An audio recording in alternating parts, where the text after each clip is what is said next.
कोतवाली कन्नौज पर जिलाधिकारी कन्नौज आशुतोष मोहन अग्निहोत्री एवं पुलिस अधीक्षक कन्नौज विनोद कुमार द्वारा क्षेत्र के ग्राम प्रधान, शहर के सम्रांत एवं सम्मानित व्यक्तियों के साथ कोतवाली कन्नौज पर चोर आने ड्रोन उड़ने की भ्रामक सूचनाओं के संबंध में बैठक आयोजित की गई। अधीक्षक महोदय द्वारा बताया गया कि पिछले कुछ दिनों में जनपद कन्नौज के विभिन्न थानों में लोगों द्वारा चोर आने संदिग्ध ड्रोन उड़ने की भ्रामक सूचना दी गई, जबकि पुलिस द्वारा जांच से दी गई सूचनाएं सही नहीं पाई गई तथा भ्रामक सूचना देने वालों को गिरफ्तार कर उनके विरुद्ध विधिक कार्रवाई की गई। साथ ही बताया गया कि समस्त थाना प्रभारियों द्वारा अपने अपने थाना क्षेत्र के 50 से अधिक गांव मोहल्लों में जाकर लोगों को एकत्रित कर चौपाल लगाकर संदिग्ध ड्रोन उड़ना एवं संदिग्ध चोरों के पकड़े जाने की भ्रामक सूचना अफवाहों के संबंध में जागरूक किया जा रहा है। बैठक में उपस्थित सम्रांत एवं सम्मानित व्यक्तियों से कोई अफवाह न फैलाने के लिए कहा गया तथा यह भी हिदायत दी गई कि भ्रामक अफवाह फैलाने वालों को चिन्हित किया जा रहा है। यदि किसी भी व्यक्ति के द्वारा इस तरह की भ्रामक सूचना अफवाह फैलाई गई तो उनके विरुद्ध राष्ट्रीय सुरक्षा अधिनियम गैंगस्टर आदि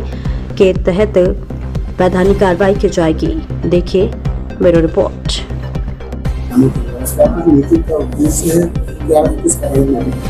देखिए, आज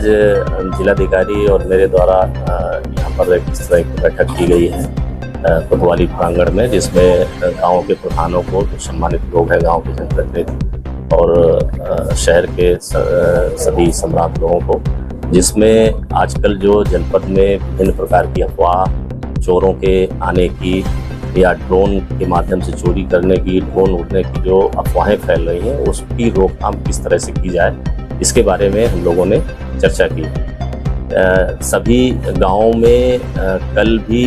लगभग 50 चौपालें लगाई गई थी, जिसमें हमारे सभी थाना प्रभारी और चौकियों से लेकर के पीट कांस्टेबल उसमें शामिल हुए और जगह जगह इस चीज़ का खंडन किया गया कि किसी तरह के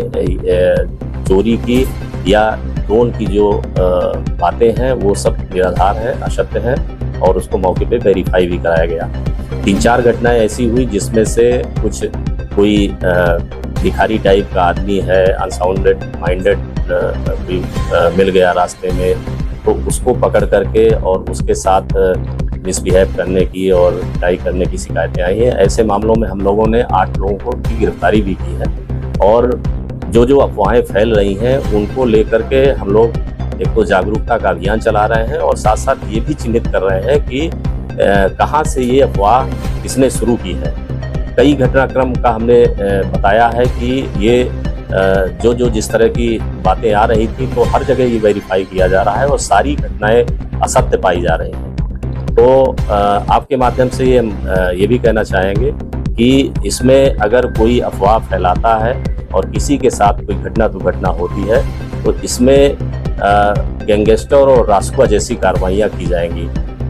सतर्क रहें लोग, जागरूक रहें, लेकिन कहीं पर भी अफवाह नहीं फैलाएं। हमारी जो पुलिस की गाड़ियां हैं, 112 की गाड़ियां लगातार सक्रिय रहती हैं। हमने इस दौरान जब से ये अफवाहों का हुआ तो रात में हर चौकी थाना को लगातार मोबाइल कर दिया है कि वो घूमते रहें और कहीं पर भी जरा सा भी कोई सूचना आती है तत्काल अटेंड करें। तो लगातार हम लोग भी सक्रिय हैं। अगर कोई किसी के भ्रम है तो इसमें जिम्मेदार लोग सामने आए और इस चीज़ को ज़रूर वेरीफाई कर लें कि आखिर है क्या। अगर कोई कह रहा है कि चोर आए तो किसी ने देखा या कहीं ड्रोन उड़ते हुए देखे, तो आजकल इसके संबंध में ये भी बताना चाहेंगे, कोई तारा देख करके उसको ड्रोन बता दे रहा है और कोई अगर एरोप्लेन उड़ रहा है रात में उसको देख करके ड्रोन बता रहे हैं। जबकि हम लोगों ने एक जो ड्रोन संचालन नीति है 2023 की, उसके बारे में भी जिक्र किया था और ये भी हम लोगों ने कलेक्ट कराया है कि पूरे जनपद में केवल 50 ड्रोन है जो रजिस्टर्ड है और उन सारे ड्रोन्स के मालिकों के साथ वार्ता भी की गई है कि अगर कहीं पर भी ड्रोन उड़ाना है तो वो थाने के संज्ञान में रहेगा। तो उनके द्वारा भी नहीं उड़ाया जा रहा है। इसके बाद भी तमाम तरह की अफवाहें बिना वेरीफाई कराए हुए चलाई जा रही हैं। उसकी रोकथाम के लिए आज हम लोगों ने मीटिंग किया है और आज हर थाना और हर चौकी पर फिर से सभी लोगों को बुला करके, जो गांव के सम्भ्रांत लोग हैं, जो प्रधान लोग हैं, जिम्मेदार लोग हैं, उनको बुला करके यही बताया जा रहा है कि इन अफवाहों पर ध्यान नहीं दें और सतर्क जागरूक रहें। अगर कोई किसी तरह की सूचना आती है तो शासन पुलिस सर, अभी तक कितने अफवाह फैलाने वाले चिन्हित किए गए, कितने लोगों पे कोई कार्रवाई की गई है और कार्रवाई की जाएगी तो किस तरह की कार्रवाई होगी? देखिए, अभी तक 8 लोगों को इसमें गिरफ्तार किया गया है और कई लोगों को इसमें चिन्हीकरण का काम भी चल रहा है। और जो अभी मारपीट के मामले आए हैं किसी के साथ, तो उनमें भी FIR भी लिखी गई है। और अगर इन अफवाहों में कोई अफवाहें फैलाएगा तो उसके लिए इसमें बड़ी कार्रवाइयाँ, जिसमें गैंगस्टर और रासुका जैसी कार्रवाइयाँ शामिल हैं, इसमें की जाएंगी।